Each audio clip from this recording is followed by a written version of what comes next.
지난주 트럼프 미국 대통령과 시진핑 중국 국가주석의 정상회담이 마무리됐습니다. 이란 전쟁이 계속되는 상황에서 진행된 정상회담의 성과, 또 국제사회에 미칠 파장은 무엇인지 박길주 국립외교원 교수와 함께 짚어보겠습니다. 어서 오세요. 안녕하세요. 네, 일단 미중 정상회담 끝이 났고요.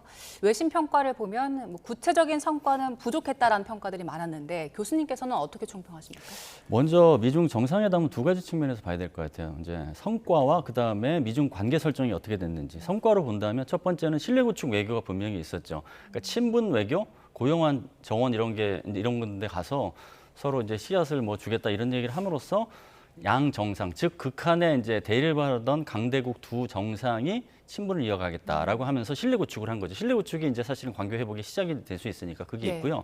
두 번째는 정상 외교, 미중 정상 외교의 지속성을 담보했다. 그거는 뭐냐면 시진핑 주석을 트럼프 대통령이 백악관으로 초청을 했잖아요. 9월 24일. 그럼으로써 단순하게 일회성으로 끝나지 않고 이러한 미중 정상 외교가 지속된다. 그리고 다자회의 계기에도 양 정상이 만날 가능성이 있잖아요. G20 같은 정상회의에서도. 그러니까 그런 2026년에 그런 측면에서 보면 미중 정상 외교의 절정기가 될 수 있는 기회가 되는데 그 기회를 살리기 위한 노력을 했다. 그게 이제 성과라고 볼 수 있는데요. 두 번째는 이제 관계 설정 측면에서는 과거 미중 정상회담하고는 다른 지점이 좀 보여집니다. 세계 전선에서 살펴봐야 되는데 첫 번째 무역 전선에서 보면 작년에 에이펙 경주 에이펙 정상회의 계기에 미중 무역 전쟁 휴전을 사실은 선포를 하고 이번에 자신 그 휴전을 이어가겠다라는 어떤 그 담보를 받는 자리였어요. 그런 측면에서 양국은 경제적 동반자 그리고 공존할 수 있는 단초를 마련했다라는 측면에서 그런 설정이 좀 다른 지점이고요. 두 번째 안보 전선에서 본다고 하면 사실은 같은 단어를 쓰면서 다른 해석을 해요. 그게 이제 이란 전쟁을 중국에서는 중동 전쟁 상황으로 얘기를 하고 그리고 뭐 해협 개방, 호르무즈 해협 개방 같은 경우도 중국 외교부에서 발표한 거 보면 해상교통로, 해상운송로라는 표현을 써서 다른 용어를 써요. 다른 해석을 한다. 그럼 이 얘기는 뭐냐면 대만 문제도 사실 마찬가지고요. 그걸 보면 양국은 잠재적 안보 충돌자로서의 어떤 성격은 유지하고 있다라는 걸 볼 수 있고 마지막으로는 전략전선에서 보면 양국의 전략 지위 변화가 좀 보입니다. 그러니까 트럼프 대통령은 시 주석에게 위대한 지도자라고 계속 칭송을 하고 시 주석은 거기에 맞는 호응하는 사실은 어떤 칭송 이런 건 없었어요. 그러니까 전략지휘 변화가 보이는 것이고 그런 것까지 이제 본다고 하면 조정된 전략 경쟁자 관계로서의 이제 변화된 조짐을 보인다. 그리고 앞서 말씀드린 무역 전선과 안보 전선에서 본다면 그게 미국은 무역에서 유리한 고지를 점하기 위해서 안보 의제는 침묵하는 모드로 해서 약간의 절충과 교환이 이루어졌다. 이런 측면에서 좀 다른 지점이라고 볼 수 있겠습니다. 미중 양국의 위상이 어떻게 변화했는지를 좀 느낄 수 있는 지점들이 있던 건데 교수님 말씀처럼 같은 상황을 양국이 좀 다르게 해석했기 때문에 발표 나온 것도 양국 걸 모두 봐야지 좀 이해가 되는 측면들이 있었거든요. 특히 한반도 문제와 관련해서 북한의 비핵화 관련한 논의가 이제 팩트시트, 백악관의 팩트시트 결과 발표를 통해서 나왔는데 일단 북한을 비핵화한다는 공유된 목표를 확인했다. 이 정도의 워딩이 나왔고 중국에서는 뚜렷한 발표가 없었습니다. 이 상황에는 어떻게 해석해야 될까요? 그렇죠. 비핵화 문제, 북한 비핵화 문제는 사실은 미중 정상회담에서 계속 이어져 왔던 어젠다 중에 하나였어요. 그 이유는 한반도의 이제 핵심 당사국인 한국과 북한, 미국은 한국이 이제 동맹국이고 중국 입장에서는 북한이 동맹국이잖아요. 그러니까 이 의제가 미중 정상회담에서 중요한 의제였기 때문에 이번에도 배제하진 않았다라는 것은 공통입니다. 근데 이제 다른 지점을 보면 지금 팩트시트에 또 보면 비핵화의 대상으로 노스코리아를 얘기했어요. 북한을 얘기했단 말이죠. 그거는 중국이 과연 북한이라고 특정해서 얘기했을까라는 측면에서는 중국이 지금까지 해왔던 행보와는 다른 모습이에요. 한반도 비핵화를 얘기했을 가능성도 있고 한반도 비핵화마저도 최근 들어서 북한은 이야기를 안 하고 있거든요. 왜냐하면 북한은 핵 보유국으로서 공식적인 활동을 하고 그렇게 나가겠다고 하기 때문에 중국이 거기에 어떤 거리감을 두는 듯한 메시지를 하는 것을 굉장히 싫어하기 때문에 침묵 모드 비슷하게 바뀌었거든요. 그런 상황에서 한반도 비핵화라는 단어 자체도 중국 입장에서는 지금 분위기상은 굉장히 거리를 두는 분위기인데 북한 비핵화라고 했다라고 하면은 사실 중국이 이 용어를 수용했거나 아니면 먼저 얘기했을 가능성은 없거든요. 그런 측면에서 보면 비핵화라는 어떤 단어 자체는 나왔을 가능성이 있는데 그 단어를 놓고 다른 지점의 해석과 다른 지점의 입장이 있었을 것이다라는 것을 추정해 볼 수 있겠습니다. 네, 그 비핵화 논의가 나왔던 대상이 한반도인 건지 북한인지는 또 중국의 발표가 좀 나와봐야 명확하게 알 수 있는 지점으로 보이는데 중국이 이번 협상에서 가장 큰 쟁점으로 삼았던 문제가 타이완 이슈잖아요.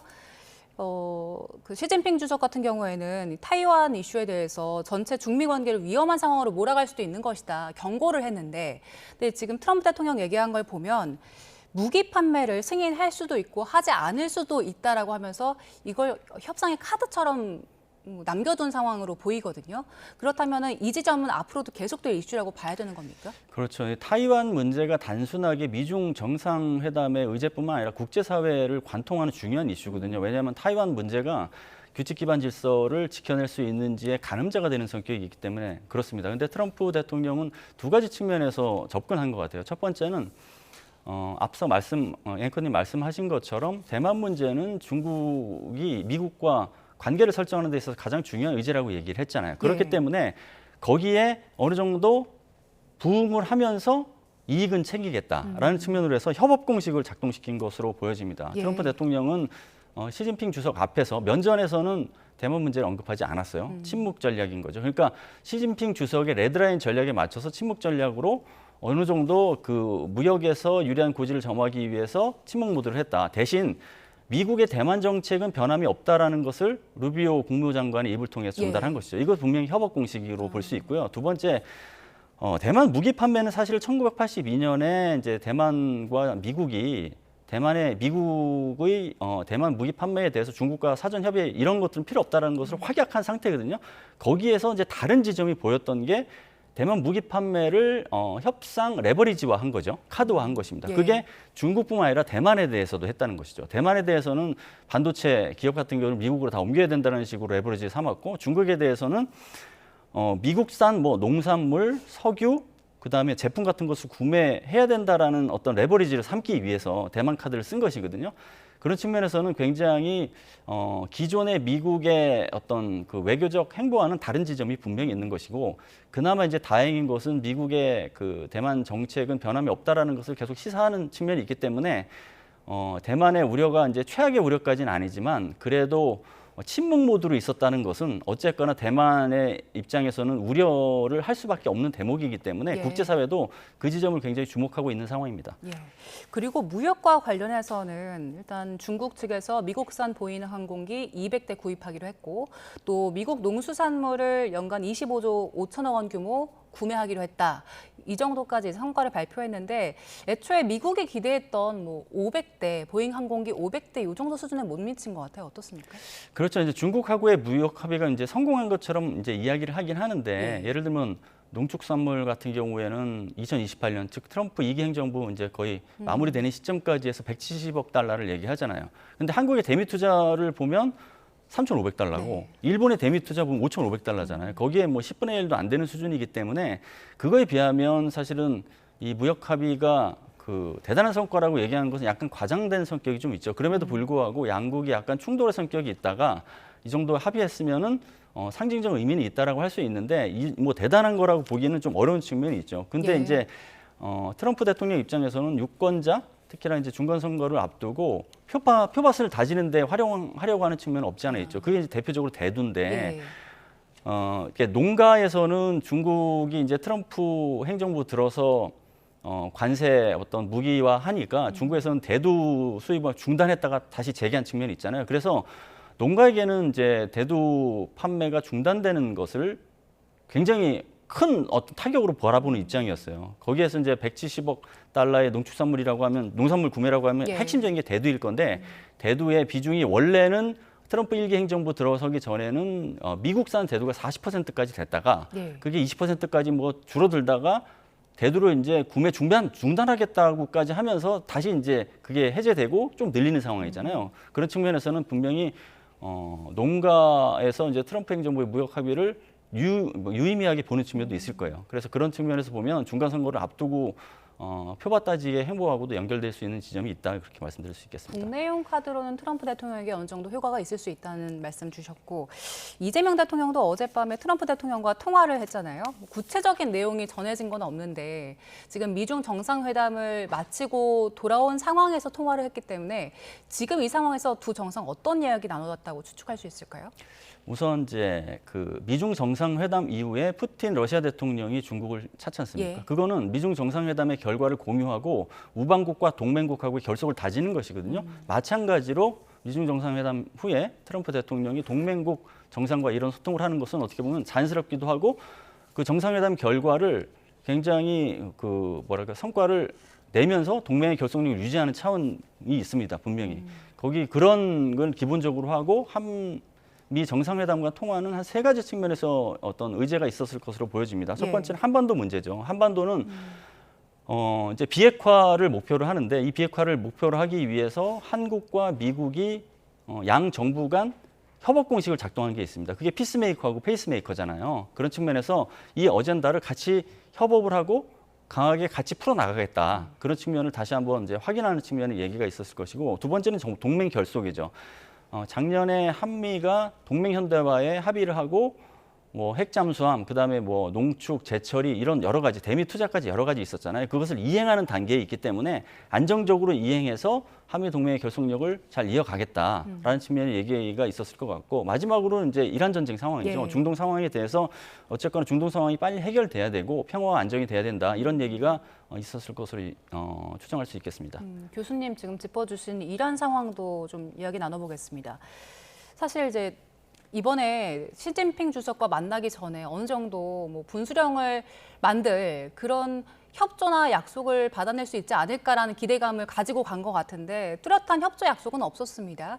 이란 전쟁은 이제 다시 원점으로 돌아가는 겁니까? 그렇죠. 중국의 입장에서는 이란이 자국 그 중국의 영향력에 있는 국가이기 때문에 미중 정상회담을 계기로 미국 편에 들겠다라는 것은 전략적으로 합리적이 아니지 않겠죠. 중국 예. 입장에서는. 그래서 사실은 간접적이고 회색지대 용어를 써서 이란 전쟁에 대해서 어느 정도 뭐 평화를 위한 역할을 하겠다는 수준에서 원론적인 수준에서 그친 게 있습니다. 그런 게 있고 그런 차원에서 본다면 이제 미중 정상회담이 어쨌거나 트럼프 행정부에서는 이란 전쟁의 휴전을 다시 전쟁 재개로 전환하는데 발목을 잡았던 것은 사실이에요. 미중 정상회담이 이제 전쟁 때문에 못 하고 있었는데 한번 네. 연기됐기 때문에 해야 되는 상황이었거든요. 근데 이번에 했잖아요. 그러면 전쟁 재개를 하는 데 있어서 족쇄가 풀린 게 있습니다. 그게 하나가 있고 두 번째 족쇄는 뭐냐면은 전쟁 권한법이죠. 그러니까 전쟁 권한 60일 이상 이제 못 하게 돼 있는 상황에서 그걸 어떻게 이것을 족쇄를 풀겠느냐라는 어떤 숙제가 있었는데 네. 트럼프 대통령 입장에서는 전쟁 권한법 자체가 이건 위헌이다라고 얘기해서 막 헤쳐나가려고 하고 있고 그리고 또 다른 식으로는 지금 휴전이기 때문에 카운트가 안 된다라고 얘기했잖아요. 근데 최근 들어서 전쟁의 명칭, 장대한 분노에서 대형 방치로 바꾸겠다고 예. 했잖아요. 그러면은 전쟁을 새로 시작하는, 즉 카운트 1일차부터 다시 시작하겠다는 셈법을 가동시킨 거기 때문에 그런 식으로 이제 족쇄를 풀려고 하는 게 있고, 그리고 세 번째는 이란의 미국에 대한 협상력이 좀 낮아진 상태이고 미국이 협상력이 높으면 전쟁 재개 카드가 필요 없는데 이란이 협상력을 나름대로 유지하고 있거든요. 네. 호르무즈 해협을 계속 주도권을 잡고 있는 상황이고 그렇기 때문에 이것도 전쟁 재개 필요성을 따져보는 그런 요소로 작동을 하고 있는 게 사실입니다. 그리고 마지막 변수는 중간 선거인데 예. 지금 중간 선거가 사실은 전쟁 재개의 발목을 잡아왔던 것이 사실인데 트럼프 행정부가 중간 선거에 대한 어떤 목표치를 좀 낮게 잡은 것이 아닌가. 예를 들어서 질 수밖에 없는 것을 기정사실화하고 질 수 있는 그 어떤 그 폭을 좀 최소화하는 식으로 해서 전쟁을 재개를 해서 전쟁에서 제대로 목표를 달성을 하면 거기에서 중간선거의 어떤 발판을 마련할 수 있겠다라고 네. 조정한 게 아닐까. 그렇게 따지면 지금의 상황은 협상 모드보다는 전쟁 재개 모드로 움직이는 게 이제 보입니다. 트럼프 대통령 조바심이 느껴지기도 하는 게 이란을 향해서 서둘러 움직이지 않으면 아무것도 남지 않을 것이다 이렇게 촉구를 하기도 했고 지금 네타냐후 총리와 함께 군사행동 재개 가능성에 대해서 논의를 하고 있는 걸로 알려졌는데 전쟁을 재개한다면 그 전쟁을 재개하게 만드는 촉발제 같은 거 계기는 뭐가 될까요? 우선 대치하고 있는 곳이 호르무즈 해협이잖아요. 호르무즈 해협에서 어떤 식으로 시작이 되느냐, 즉 전쟁 재개를 위해서 미국이 어떤 식으로 그림을 그려가느냐가 이제 가능성 높은 게 프로젝트 그 프리덤이 있잖아요. 예. 그것을 재개하는 것이죠. 그 재개하는 과정에서 이란은 호르무즈 해협 장악력이 낮아지지 않도록 뭐 드론 공격, 지대함 미사일 공격, 그다음에 소형 선박 공격을 이용해서 반격에 나설 수 있어요. 그러면 이제 결국은 이게 촉발요인이 되는 거죠. 그러면 그 이외의 카드로 미국이 준비했던 뭐 상륙 작전 투입, 그다음에 고농축 우라늄 탈취 작전, 뭐 이런 거 같은 준비했던 카드를 쓸 수 있는 것이죠. 예. 그러면 이제 사실상 전쟁 재개 국면으로 돌아가는 것이죠. 반대로 협상을 재개한다면 협상을 가능하게 하게 하는 가장 중요한 요건은 뭘까요? 협상은 어쨌거나 이제 중재국의 역할이 중요할 수밖에 없습니다. 중재국이 그 양측 개방, 즉 미국은 역봉쇄를 풀고, 그다음에 이제 이란은 호르무즈 해협 봉쇄를 풀고, 그렇게 봉쇄를 풀므로써 시작을 하고 휴전 기간 내에 호르무즈 해협 개방과 핵 문제를 모두 논의하겠다라고 하면서 2단계 접근법을 이제 얘기했던 게 있잖아요. 예. 그걸로 돌아가는 것이죠. 그게 이제 결국은 양측이 스스로 나서서 간접 대화를 할 수 없는 상황이기 때문에 파키스탄과 같은 중재국의 역할이 중요하고, 그다음에 중국에게도 그런 역할을 기대했는데 미중 정상회담에서 그런 역할을 기대할 수 있는 상황은 아니었잖아요. 그럼 결국은 다시 파키스탄의 중재국 역할로 돌아갈 수밖에 없는 게 현 상황입니다. 예, 알겠습니다. 중동의 상황 계속해서 짚어봐야 될 것 같습니다. 자, 지금까지 반길주 국립외교원 교수와 함께했습니다. 고맙습니다. 감사합니다.